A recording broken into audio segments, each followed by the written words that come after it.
মানুষ মাত্রই স্বপ্নবিলাসী।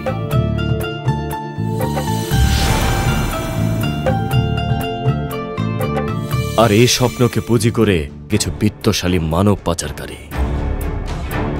পরান মাঝির লগে কথা হইছে, আরে অল্প টাকায় নাকি মালয়েশিয়া যাওন যাইব। মালয়েশিয়ার মুসলমান পোলারা তোমাগুরি বিয়া করণের লেগা একেবারে পাগল হয়ে রইছে। এইখানে গুনে গুনে 40,000 আছে। ট্রলারে মালয়েশিয়া যাইতে রিস্ক আছে। স্যার আল্লাহর দোহাই লাগে স্যার, আমার একটু দয়া করেন। তাদের প্রলোভনে পড়ে মধ্যবিত্ত ও নিম্ন মধ্যবিত্ত পরিবারের মানুষেরা। স্বপ্ন পূরণের সমুদ্র পথে যাত্রা শুরু করে অজানার উদ্দেশ্যে।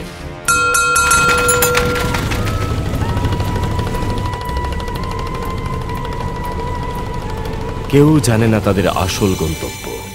এই গভীর সমুদ্রে কেউ শুনতে পায় না তাদের হাহাকার, কেউ দেখতে পায় না এই ক্ষুধার্ত মানুষের আর্তচিৎকার। নতুন প্যাসেঞ্জার নিয়া জল রং অলরেডি রওনা দিয়ে দিছে। তোরও ক্ষুধা, আমারও ক্ষুধা।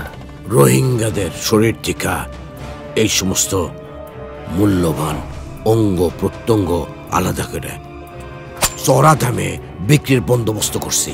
রোহিঙ্গা গুলারে আলাদা কর। এই শহরের বাচ্চা, কি কষ্ট তুই সুরমা বললোকে? কারো জীবনের সলিল সমাধি হয় এই গভীর সমুদ্রে, কারো ঠিকানা হয় গণকবরে। ঘটে মানবিক বিপর্যয়। চাইলে কি দেশে আসা যায়? আমার পাসপোর্ট নাই, ভিসা নাই।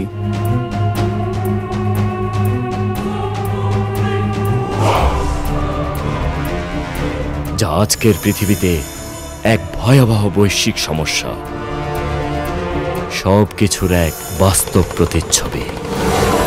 সোনার শিকল রূপার শিকল আনবো বিদেশ যাইয়া, সেই শিকলে রাখবো তরে পরাণে বাঁধিয়া।